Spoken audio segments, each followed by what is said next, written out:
암 진단 후 심각한 정신적인 스트레스를 겪는 것으로 드러났습니다. 극단적인 상황으로 이어질 수 있어 주변 사람들의 세심한 관심과 도움이 필요한데요. 자세한 내용 동남권 원자력의학원 정신건강의학과 심희니 과장과 전화로 연결해서 알아보겠습니다. 과장님, 안녕하십니까? 예, 안녕하십니까? 네, 암을 진단받은 환자들 신체적인 고통뿐만이 아니라 정신적인 스트레스를 호소하는 경우가 정말 많다고 하는데요. 구체적으로 어떤 증상들이 나타나고 있나요? 우선 암 진단 직후에 아주 심각한 불안이나 두려움을 겪을 수 있습니다. 그리고 진단받고 한 1년간 암 치료를 받게 되는데요. 이후에 외모의 변화, 그리고 신체 기능의 저하, 그리고 통증과 같은 여러 가지 이유로 스트레스가 극대화되게 됩니다. 특히 피로감이나 탈모 등 치료의 부작용, 그리고 불면, 그리고 삶의 목적을 상실한다든지 여러 가지 이유가 중첩이 되면 심리적으로 무기력감과 절망, 때로는 다 괜찮을 것이라는 막연한 안정감이 이렇게 번갈아서 나타나는 등 정신적으로 큰 혼란을 겪기도 합니다. 따라서 우울증이나 불안, 그리고 또는 수면장애와 같은 정신건강의 어려움을 경험할 수 있습니다. 네, 이런 신체적인 변화에 대한 두려움들, 이런 것 같은 증상들이 심해지면은 정신적으로도 큰 혼란을 겪어서 위험할 것 같은데요. 이 심각성이 얼마나 큰 겁니까? 우선 암을 진단받고 치료를 받는 과정에서 누구나 마음이 슬프고 걱정스럽기도 하고 그럴 겁니다. 네. 근데 그런 거는 굉장히 지극히 정상적인 반응이거든요. 네네. 하지만 환자들에 따라서 이러한 정신적인 스트레스에 잘 적응을 하지 못하고 어려움을 호소하는 경우도 많습니다. 최근 외국의 자료들을 보면 암 환자를 대상으로 연구를 했을 때 그 암 진단 받고 일주일 동안 그 자살 위험이 12배 이상 증가했다는 보고가 있었습니다. 네. 그리고 이웃나라 일본에서도 약 13만 명을 대상으로 장기간 추적 관찰을 했을 때 자살 위험이 약 20배 이상 증가한다는 보고도 있었고요. 우리나라의 경우에도 위암 수술을 받고 1년 이상 재발이 없는 환자들을 대상으로 조사를 했을 때 약 30% 정도가 자살이나 정신적인 스트레스를 보고하기도 했다고 했습니다.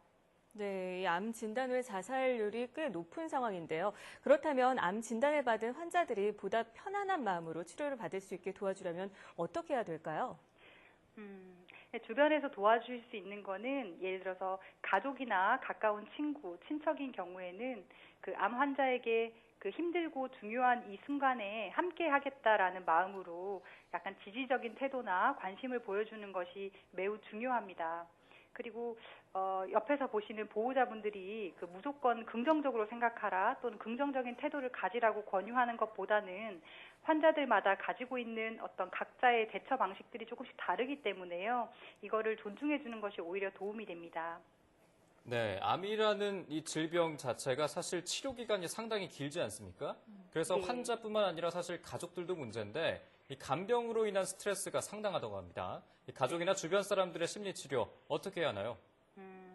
우선 간호하는 가족들의 경우에도 그 암 환자를 돌보기 시작할 때부터 보호자 자신의 어떤 지지 시스템, 예를 들면 다른 가족이나 친척들에게 미리 도움을 좀 요청을 해서 휴식을 취할 시간을 마련하는 것이 굉장히 중요합니다. 네. 그리고 힘든 가운데 사실은 사랑하는 그 환자를 위해서 최선을 다하고 있지 않습니까? 여기에 대해서 자부심을 좀 가지고 중요한 순간에 지금 함께 하고 있다는 보람을 느끼는 것, 옆에서 그렇게 격려를 해주시는 것도 역시 굉장히 중요합니다. 네, 의학이 발전을 하면서 암을 이겨내거나 생존 기간을 크게 늘린 사람들이 점점 늘어나고 있는 추세인데요. 앞으로 이들에게 어떠한 심리적, 정신적 지원이 뒷받침돼야 한다고 보십니까? 최근 발표된 미국 암학회의 그 암 생존자 가이드라인을 보면요. 신체적인 불편감에 대한 관리 이외에도 암 환자의 불안이나 우울증에 대한 평가와 관리가 필요하다는 지적이 있습니다. 구체적으로 말을 하자면 모든 암 환자와 암 생존자에 대하여 우울 증상과 불안 증상을 정기적으로 이렇게 평가를 해야 된다는 내용이거든요. 네. 증상을 평가할 때는 또 효과를 확인할 수 있고 이미 검증이 된 평가 척도를 사용하는 것이 좋겠습니다. 그리고 또 증상 정도에 따라서 그에 맞는 적절한 치료가 들어가야 될 것입니다. 네, 지금까지 동남권 원자력의학원 정신건강의학과 심인혜 과장이었습니다. 오늘 말씀 고맙습니다. 예.